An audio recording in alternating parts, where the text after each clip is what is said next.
একজন ব্যক্তি ততক্ষণ পর্যন্ত কামেল মুমিন হতে পারে না যতক্ষণ পর্যন্ত দয়ার নবীকে নিজের জান, নিজের মাল, আল আওলাদ, মাতা পিতা, ধন সম্পদ সমগ্র পৃথিবী থেকে দয়ার নবীকে ভালো না বাসবে, ওই ব্যক্তি ততক্ষণ পর্যন্ত কামেল মুমিন হতে পারে, বলুন হতে পারে না।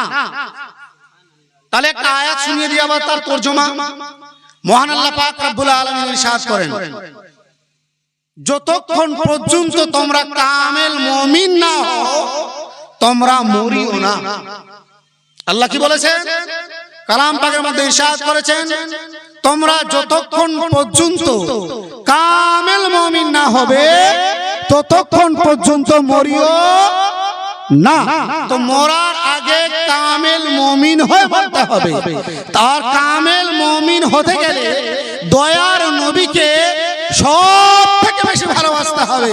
তো হে মুসলমান শোনো, বিশেষ করে সাতমারার মুসলমান শোনো, যে মরার পূর্বে, কবরে যাওয়ার পূর্বে আমাদেরকে দয়ার নবীর সঙ্গে সমগ্র পৃথিবী থেকে বেশি ভালোবাসতে হবে। জোরে বলুন সুবহানাল্লাহ। এবার আসুন, আমি আয়াতে কারিমা তেলাওয়াত করেছি, ওয়ামা আরসালনাকা ইল্লা রাহমাতাল লিল আলামিন, সূরা আম্বিয়া আয়াত নাম্বার 107।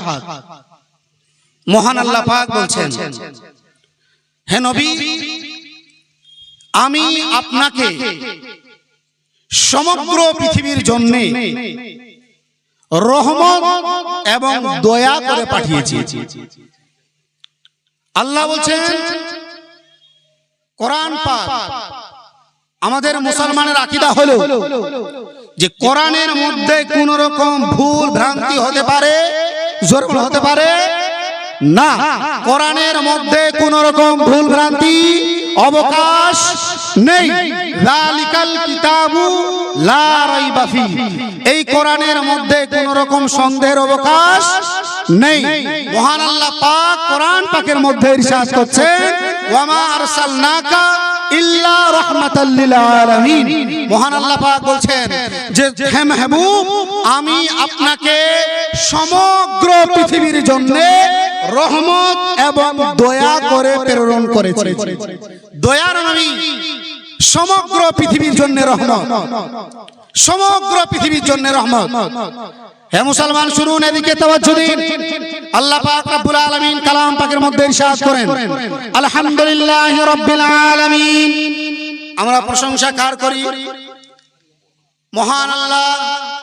এবার মহান আল্লাহর প্রশংসা করি। মহান আল্লাহকে রব্বিল আলামিন, যিনি সমগ্র পৃথিবীর প্রতিপালক, যিনি সমগ্র পৃথিবীর স্রষ্টা, যিনি সমস্ত পৃথিবীর খালিক ও মালিক।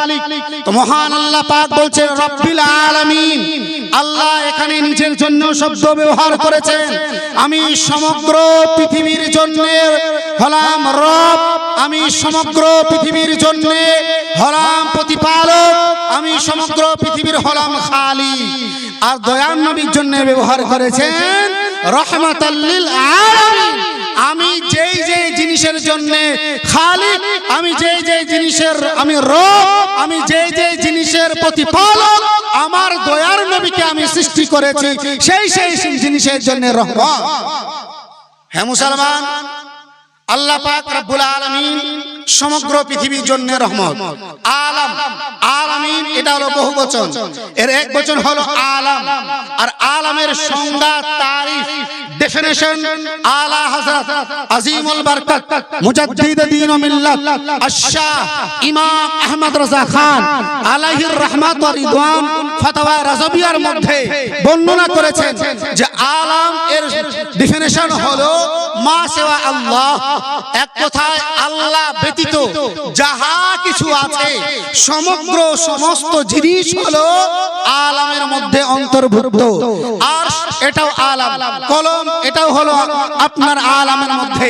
আসমান, চন্দ্র, সূর্য, নক্ষত্র, গ্রহ, তারা, মানব, দানব, আপনার কি বলে পশু পাখি, কীট পতঙ্গ, জিন, আপনার কি বলে মাটি, হাওয়া, পানি, যাহা কিছু আছে সমস্ত কিছু হলো আল্লাহর মাখলুক। এটা হলো আলাম। আর এই সমস্ত আলামের জন্য রহমত হলো দয়ার নবী। জোরে বলুন। এবারে আল্লাহর সৃষ্টির মধ্যে আপনার সূর্য আছে, সূর্যের জন্য দয়ার নবী হলো রহমত। আল্লাহর সৃষ্টির মধ্যে চন্দ্র আছে, দয়ার নবী চন্দ্রের জন্য হলো রহমত। এই আল্লাহর সৃষ্টির মধ্যে আরশে আযম আছে, আরশে আযমের জন্য হলো দয়ার নবী রহমত। কলম আছে, কলমের জন্য দয়ার নবী হলেন রহমত। সমুদ্র আছে, সমুদ্রের জন্য দয়ার নবী হলেন রহমত। আপনার সমুদ্রের মধ্যে মাছ আছে, বিভিন্ন রকম আপনার পানির জন্তু আছে, তার জন্য দয়ার নবী হলেন রহমত। আসুন এই পৃথিবীর বুকে, এই সমতলের বুকে, জমিনের উপরে জিন জাতি আছে, তার জন্য দয়ার নবী হলেন রহমত। আমরা মানুষ বাস করছি, এই মানুষের জন্য হলো দয়ার নবী রহমত। জোরে বলুন সুবহানাল্লাহ। এবার মুসলমান শুনুন, এই মানুষের মধ্যে আবার অনেক ভাগ আছে। মানুষের মধ্যে পুরুষ আছে, মহিলা আছে।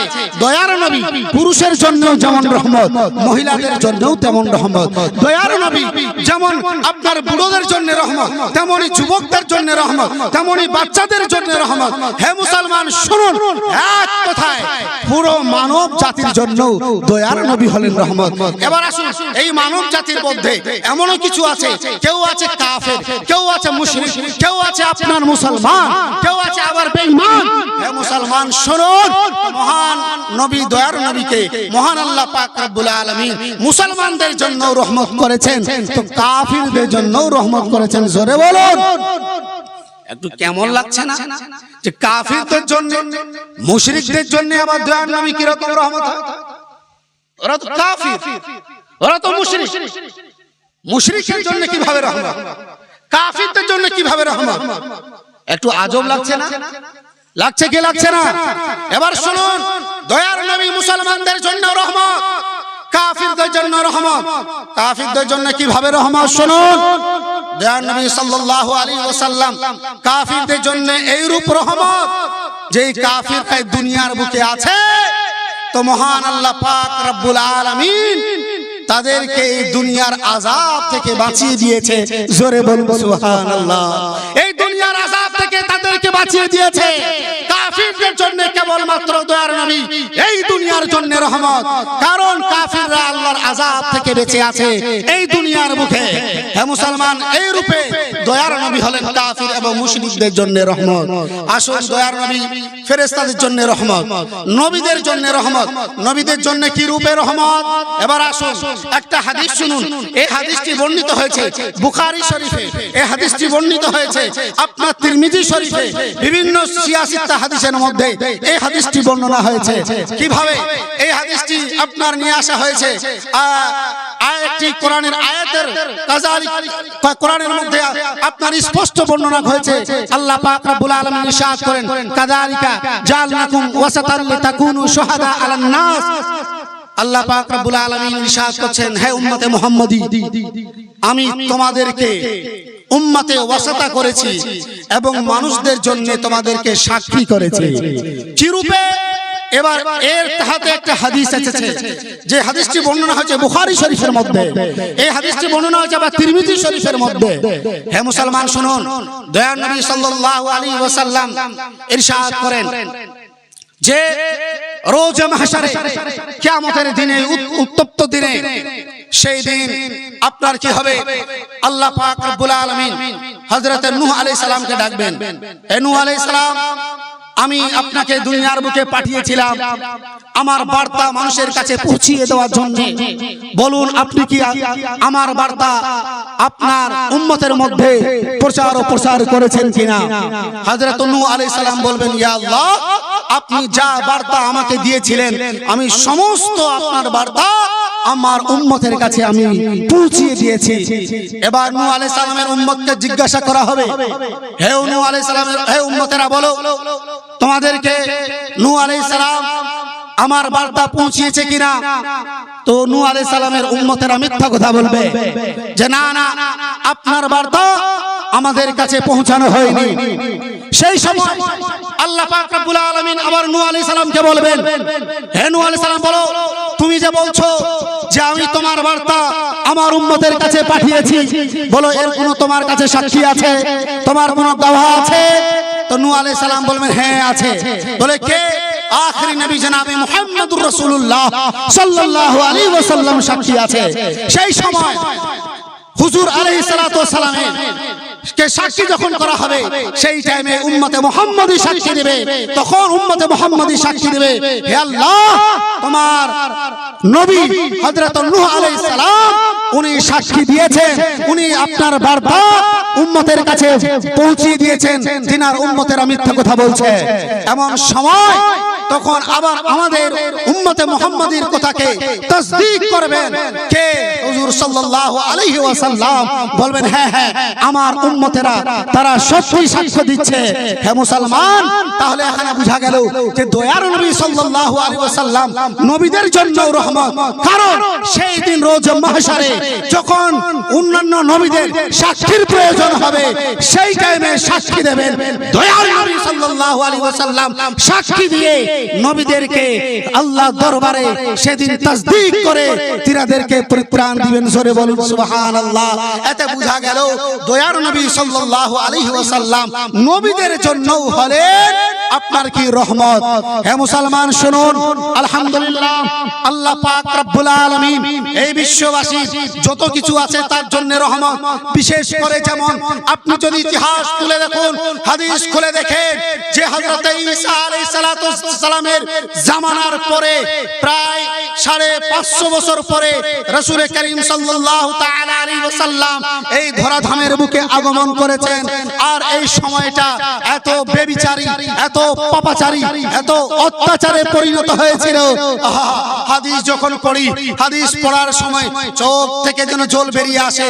এমন একটা সময় ছিল যেই সময়কালে যে মেয়ে কারো যদি কন্যা সন্তান হতো, মেয়ে সন্তান হতো, সেই কন্যা সন্তানকে, মেয়ে সন্তানকে সেই টাইমের জালেমরা তারা কি করত?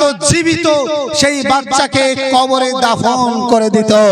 হে মুসলমান, তাহলে ভাবুন কেমন সময় ছিল।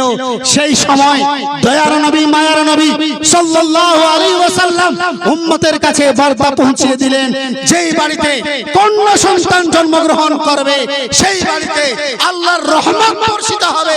এই বার্তা দিয়ে এবার কন্যা সন্তানদের জন্য মহান নবী সাল্লাল্লাহু আলাইহি ওয়াসাল্লাম রহমতের পরিচয় দিলেন। জোরে বলুন সুবহানাল্লাহ। হে ব্রাদার মিল্লাতে ইসলামিয়া, শুধু এখানে সমাপ্ত নয়।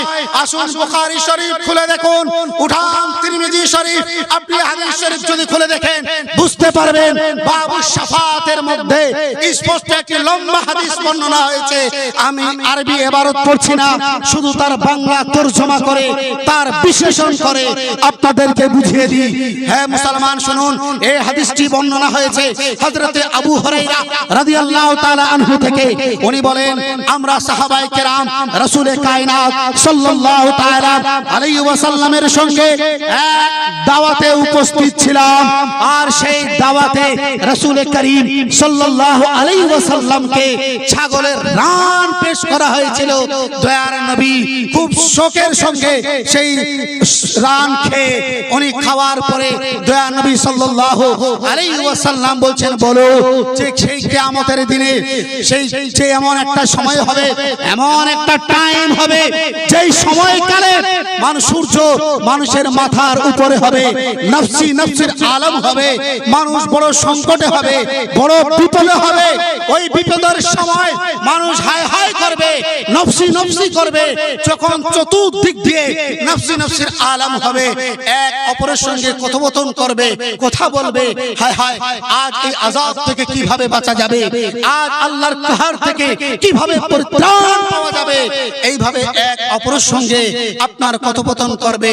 সেই টাইমে বলবে, চলো চলো আজ পরিত্রাণ পেতে গেলে আমাদেরকে কারো কাছে যেতে হবে, মাশওয়ারা হবে, মাশওয়ারা হয় ফাইনাল হবে। চলো আমাদের সকলের পিতা হলো হযরত আদম আলাইহিস সালাতু ওয়াস তাসলিম, চলো তিনার কাছে যাওয়া যাক, আজ তিনার দরবারে যাওয়া যাক। সেখানে গিয়ে আদম আলাইহিস সালামের কাছে গিয়ে আমরা ফারজি করব, আরজ করব, হে আদম আলাইহিস সালাতু ওয়াস তাসলিম, আপনি তো আমাদের সকলের পিতা, আপনি তো হলেন আবুল বাশার, প্রত্যেক বাশারের আপনি পিতা বাবা। আজ আপনি আমাদেরকে আল্লাহর কাহার থেকে বাঁচান। এই মাশওয়ারা করে হযরত আদমের কাছে উপস্থিত হবে সমগ্র পৃথিবীর মানুষ, প্রথম থেকে নিয়ে শুরু থেকে নিয়ে কিয়ামত অবধি যত মানুষ দুনিয়ার বুকে এসেছে সমস্ত মানুষ সেখানে দ্বারস্থ হবে। হযরত আদম আলাইহিস সালামের কাছে গিয়ে হাজির হয়ে বলবে, হে আদম, আপনি তো প্রত্যেকটা মানুষের পিতা, আপনি তো প্রত্যেকটা মানুষের বাপ, আজ আপনি আমাদের প্রতি একটি করুণা করুন, একটু আপনি রহম করুন, আল্লাহর আযাব থেকে আমাদেরকে বাঁচান। এমন সময় হযরত আদম বলবেন, আজ আমি তোমাদের আল্লাহর কাহর থেকে বাঁচাতে পারবো না, আজ আমি তোমাদেরকে আল্লাহর কাহর থেকে বাঁচাতে পারবো না, তোমরা যাও যাও অন্যের কাছে ফিরে যাও, ইযহাবু ইলা গায়রি, অন্যের কাছে চলে যাও। এবার সেখান থেকে সেই দরবার থেকে মায়ুস হয় সমগ্র পৃথিবীর মানুষ, এবার সেই দরবার থেকে ফেরত হয় হযরত নূহ আলাইহিস সালামের দরবারে হাজির হবে। সেখানে গিয়ে বলবে, হে নূহ, আপনি তো পৃথিবীর বুকে প্রথম নবী, প্রথম রাসূল, আজ আপনি আমাদের আল্লাহর কাহর থেকে বাঁচান, আল্লাহর আযাব থেকে বাঁচান। এমন সময় হযরত নূহ আলাইহিস সালামও বলবেন, জবাব দিবেন, হে হে মানুষেরা শোনো, আজ আমিও তোমাদের আল্লাহর কাহর থেকে বাঁচাতে পারবো না, আল্লাহর আযাব থেকে বাঁচাতে পারবো না, ইযহাবু ইলা গায়রি, যাও তোমরা অন্যের কাছে ফেরত যাও। এমন সময় হযরত নূহ আলাইহিস সালামের দরবার থেকে ফেরত হয়, আবার হযরত ইব্রাহিম আলাইহিস সালাতু ওয়াস তাসলিমের দরবারে হাজির হবে। সেখানে গিয়েও সেখানে আপনার মানুষ মায়ুস হবে। হযরত ইব্রাহিম আলাইহিস সালামও উত্তর দিবেন, আজ আমি তোমাদের এই কঠিন সময় আল্লাহর আযাব থেকে বাঁচাতে পারবো না, ইযহাবু ইলা গায়রি, অন্যের কাছে চলে যাও, অন্যের কাছে চলে যাও। আবার সেখান থেকে ফেরত হয় হযরত মূসা আলাইহিস সালামের কাছে যাবে, সেখানেও এটাই জবাব পাবে, এটাই উত্তর পাবে, এই সেম উত্তর পেয়ে সেখান থেকে ফেরত হয় হযরত ঈসা আলাইহিস সালামের দরবারে দ্বারস্থ হবে। এবার হযরত ঈসা আলাইহিস সালামের দরবারে দ্বারস্থ হয়, বলবে, হে ঈসা, আপনি আজ এই কঠিন সময়, এই বিপদের সময় আমাদেরকে আল্লাহর আযাব থেকে বাঁচান, আল্লাহর এই কঠিনাই থেকে আমাদেরকে পরিত্রাণ দিন। হযরত ঈসা আলাইহিস সালাম বলবেন, আজ তোমরা যেখানেই যাও তোমাদের কেউ আযাব থেকে বাঁচাতে পারবে না, আল্লাহর কাহার থেকে তোমাদের কেউ বাঁচাতে পারবে না। হ্যাঁ হ্যাঁ, যদি বাঁচাতে পারে তাহলে একজন ব্যক্তি আছে যে তোমাদের আল্লাহর আযাব থেকে বাঁচাতে পারবে। এবার সমগ্র পৃথিবী বলবে, কে সে ব্যক্তি? বলবে, যাও আখেরি নবী জনাবে মুহাম্মদুর রাসূলুল্লাহ সাল্লাল্লাহু আলাইহি ওয়াসাল্লামের দরবারে দ্বারস্থ হও। এবার সমস্ত পৃথিবীর মানুষ নবী আকরাম নূরে মুজাসসাম সরওয়ারে কাউন মাকান সাল্লাল্লাহু আলাইহি ওয়াসাল্লামের দরবারে দ্বারস্থ হবে। এবার সেখানে রাসূল করিম সাল্লাল্লাহু আলাইহি ওয়াসাল্লাম বলবেন, আনালাহা আনালাহা, হে বিশ্বের মানবেরা, আজ তোমরা চলে আসো আমার কাছে, আজ আমি তোমাদের জন্য যথেষ্ট। জোরে বলুন সুবহানাল্লাহ। আজ আমি তোমাদের জন্য, আমি তোমাদের আল্লাহর কাহার থেকে বাঁচাবো, আল্লাহর আযাব থেকে বাঁচাবো। এমন সময় দয়ার নবী সাল্লাল্লাহু তাআলা আলাইহি ওয়াসাল্লাম কি করবেন? সিজদায় নত হবেন, সিজদায় নত হবেন, সিজদায় নত হয়ে আল্লাহর প্রশংসা করবেন। মহান আল্লাহ পাক বলবেন, ইরফা রাসাক ইয়া মুহাম্মদ, হে মুহাম্মদ, আপনি আপনার মাথাকে সিজদা থেকে উত্তোলন করুন, আপনি সিজদা থেকে মাথা উঠান। আজ আপনি চান, আপনি যাহা চাইবেন আল্লাহ আপনাকে আজ প্রদান করবে। জোরে বলুন, আজ আপনি যা চাইবেন আল্লাহ আপনাকে প্রদান করবে। দয়ার নবী সাল্লাল্লাহু আলাইহি ওয়াসাল্লাম চাইবেন, হে আল্লাহ, তুমি আজ আমাকে আমার গুনাহগার উম্মতদেরকে জান্নাতে নিয়ে যাওয়া তুমি আমাকে ক্ষমতা দাও। সেই টাইমে মহান আল্লাহ পাক ইজাজত দিবেন, হে আখেরি নবী মুহাম্মদুর রাসূলুল্লাহ, আমার দোস্ত আপনি যাকে চান আপনি জান্নাতে নিয়ে যান। জোরে বলুন, আপনি যাকে চান তাকেই জান্নাতে নিয়ে যান। হে ব্রাদার মিল্লাতে ইসলামিয়া, তাহলে বোঝা গেল দয়ার নবী সাল্লাল্লাহু আলাইহি ওয়াসাল্লাম আমাদের গুনাহগার ব্যক্তির জন্য রহমত কিনা? বলুন, রহমত হয় কিনা? দয়ার নবী সাল্লাল্লাহু আলাইহি ওয়াসাল্লাম কাল কিয়ামতের মাঠে ওই কঠিন দিনে যখন আমাদের কেউ কাজে আসবে না, শুধু নফসি নফসির হালাত হবে, নফসি নফসির আলম হবে, এমন সময় দয়ার নবী সাল্লাল্লাহু তাআলা আলাইহি ওয়াসাল্লাম সমগ্র পৃথিবীর মানুষের সেদিন সুপারিশ করে আল্লাহর দরবারে, সুপারিশ করে সেদিন জান্নাতে প্রবেশ করাবেন। হে ব্রাদার মিল্লাতে ইসলামিয়া, তাহলে বোঝা গেল দয়ার নবী মায়ার নবী সাল্লাল্লাহু তাআলা আলাইহি ওয়াসাল্লাম আমাদের জন্য হলেন রহমত। আরেকটি হাদিস শুনুন, দয়ার নবী সাল্লাল্লাহু আলাইহি ওয়াসাল্লাম আমাদের জন্য কিভাবে রহমত। এক সাহাবী রাসূল সাল্লাল্লাহু আলাইহি ওয়াসাল্লাম বর্ণনা করেন, আমরা নামাজ পড়ছিলাম রাসূল করিম সাল্লাল্লাহু আলাইহি ওয়াসাল্লামের সঙ্গে, আমরা প্রায় নামাজ পড়ি, কিন্তু রাসূল করিম সাল্লাল্লাহু আলাইহি ওয়াসাল্লাম নামাজে অনেক লম্বা সূরা পড়েন না, দীর্ঘ সময় ধরে রাসূল করিম আলাইহিস সালাম নামাজ পড়ান না, সংক্ষিপ্ত সময় নামাজ পড়াতেন। তার কারণ যে সেই টাইমে মানুষ অনেক কাজে ব্যস্ত, মুসলমান সেই টাইমে দুস্থ গরীব, তারা দিন মজুর, খাটতো, কামাই করতো, খেত। এই কারণে রাসূল করিম সাল্লাল্লাহু আলাইহি ওয়াসাল্লাম সংক্ষিপ্ত নামাজ পড়াতেন। কিন্তু একদিন নামাজে রাসূল করিম সাল্লাল্লাহু আলাইহি ওয়াসাল্লাম দীর্ঘক্ষণ ধরে দাঁড়িয়ে আছেন, আর কি যেন বলছেন আমরা বুঝতে পারছি না। অনেকক্ষণ ধরে বারবার একই শব্দ বলে যাচ্ছেন, একই শব্দ বলে যাচ্ছেন। এবার নামাজ শেষে আমরা রাসূল করিম সাল্লাল্লাহু আলাইহি ওয়াসাল্লামের দরবারে উপস্থিত হই এবং রাসূল করিম সাল্লাল্লাহু আলাইহি ওয়াসাল্লামকে জিজ্ঞাসা করি, ইয়া রাসূলুল্লাহ, ইয়া হাবিবাল্লাহ, আপনি নামাজে এত সময় তো নেন না, কিন্তু আজ আপনি অনেক লম্বা সময় নিয়েছেন এবং নামাজের মধ্যে আপনি একটা শব্দ বারবার বলছিলেন, সেই শব্দের মানে মতলব আমরা বুঝতে পারছি না। ইয়া রাসূলুল্লাহ, তার কারণটা কি?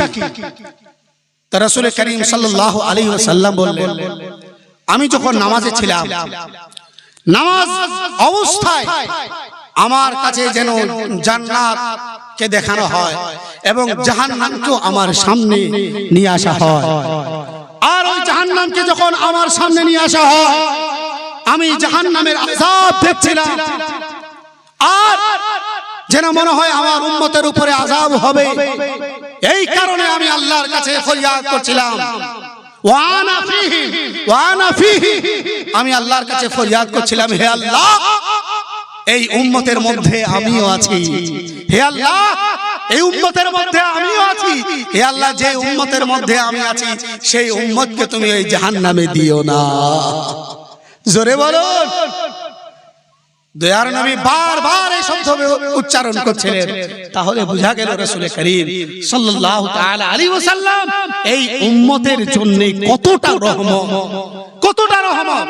আর সব থেকে বড় রহমত যদি বলা হয়, আজ এই সমগ্র পৃথিবী যদি সৃষ্টি হয়েছে, আমরা মানব যদি দুনিয়ার বুকে এসেছি, আজ যদি এই পৃথিবীর আলো, হাওয়া, বাতাস, জল, পানি, আপনার বিভিন্ন রকমের ফল, ফ্রুট, বিভিন্ন রকমের ফুল যদি আমরা দেখতে পাচ্ছি, উপভোগ করতে পাচ্ছি, ভক্ষণ করতে পাচ্ছি, কেবল মাত্র দয়ার নবী, মায়ার নবী সাল্লাল্লাহু তাআলা আলাইহি ওয়াসাল্লামের কারণে। জোরে বলুন সুবহানাল্লাহ। হে ব্রাদার মিল্লাতে ইসলামিয়া, এই রূপে যদি আমরা দেখি তো রাসূল করিম সাল্লাল্লাহু তাআলা আলাইহি ওয়াসাল্লাম মানব জাতির জন্য এতটাই রহমত, এতটাই রহমত, আমি যতই বয়ান করতে চাই বয়ান সমাপ্ত হবে না। আমি প্রথমেই বলেছিলাম যে রাসূল করিম সাল্লাল্লাহু আলাইহি ওয়াসাল্লাম রহমত এই বিষয়টা হলো একটা সমুদ্র ন্যায়, যদি আমি শেষ করতে চাই এটা কখনো বয়ান করে শেষ করা যাবে না। তবে শুনুন, রাসূল করিম সাল্লাল্লাহু আলাইহি ওয়াসাল্লাম যেমন পুরুষদের জন্য রহমত, ছোট বাচ্চাদের জন্য রহমত, মুসলমানদের জন্য রহমত, কাফিরদের জন্য রহমত, মুশরিকদের জন্য রহমত, মানব জাতির জন্য রহমত। চলে আসুন একটু দেখি আল্লাহ রাসূল সাল্লাল্লাহু আলাইহি ওয়াসাল্লাম কে আল্লাহ পাক রব্বুল আলামিন পশু পাখির জন্য রহমত করে পাঠিয়েছেন। আর পশু পাখিরাও বুঝতো রাসূল করিমের শান কতটা, রাসূল করিমের মান কতটা। কিন্তু এই বিশ্বের মধ্যে কিছু মানুষ এমনও আছে যারা রাসূল করিমের শান বুঝে না। আসুন একটা হাদিস শ্রবণ করুন, যে হাদিসের মধ্যে বর্ণনা হয়েছে একবার এক আনসারের একটি উট পাগল টাইপ হয়ে গেছে। যেমন পাগল কুকুর কি করে মানুষকে কাটতে আসে, ভুকামুকি করে, এর ন্যায় একটা উট হয়ে গেছে। সেই আনসারী সাহাবী বুঝলেন যে এই উট পাগল হয়েছে, এই উটের এলাজ কি হবে। এবার বলুন, যদি মানুষ পাগল হয় বা কোনো পশু যদি পাগল হয়, তার এলাজ কে করবে? ডাক্তারের কাছে নিয়ে যাবে না। কিন্তু সেই সাহাবীর আকীদাও বুঝুন, সেই সাহাবীর আকীদাও বুঝুন। উট পাগল হয়েছে, হাজির হয়েছে দয়ার নবীর দরবারে। নারে তাকবীর, নারে রিসালাত, নারে রিসালাত। উলামায়ে আহলে সুন্নাত, নারে তাকবীর, নারে রিসালাত।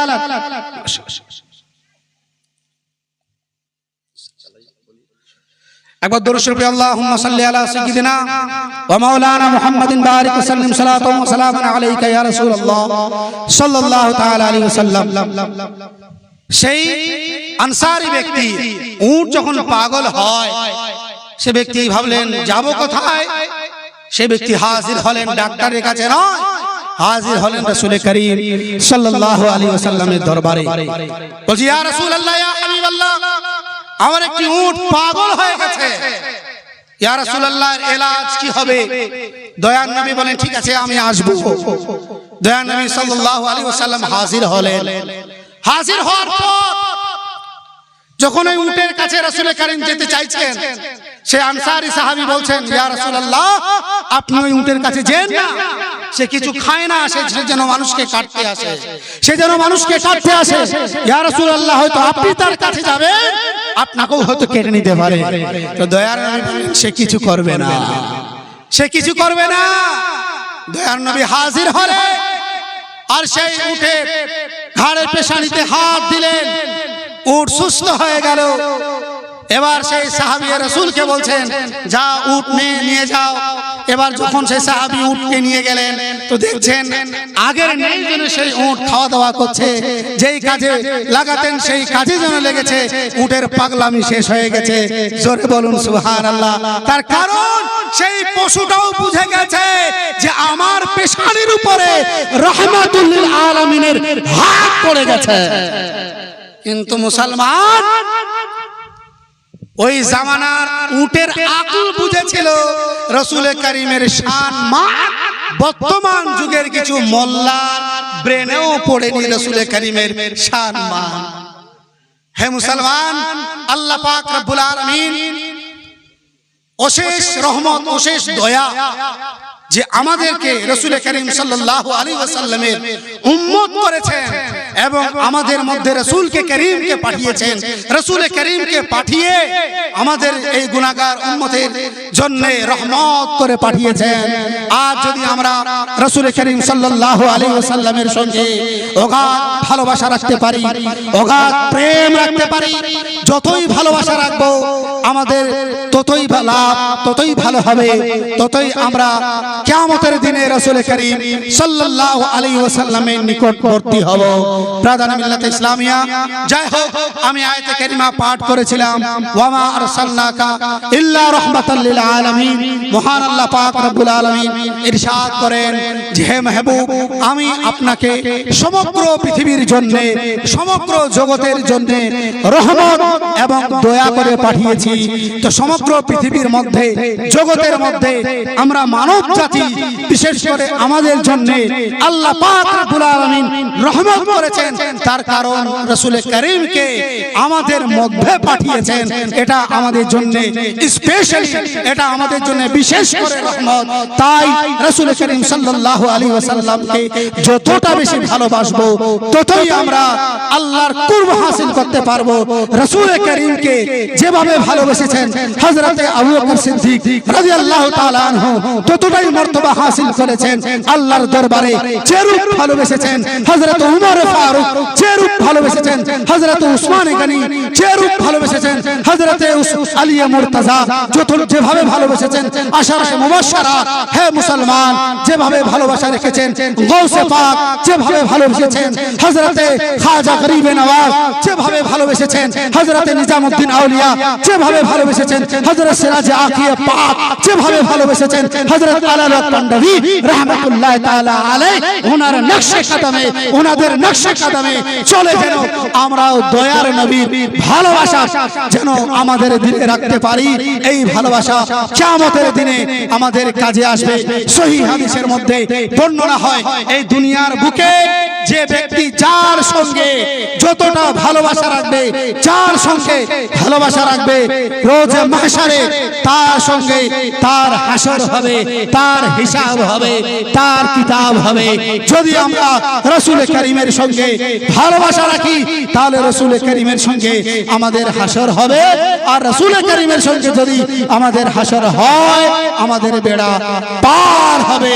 ওয়া আখিরু দাওয়ানা আনিল হামদুলিল্লাহি রাব্বিল আলামিন। আসসালামু আলাইকুম ওয়া রাহমাতুল্লাহি ওয়া বারাকাতুহু।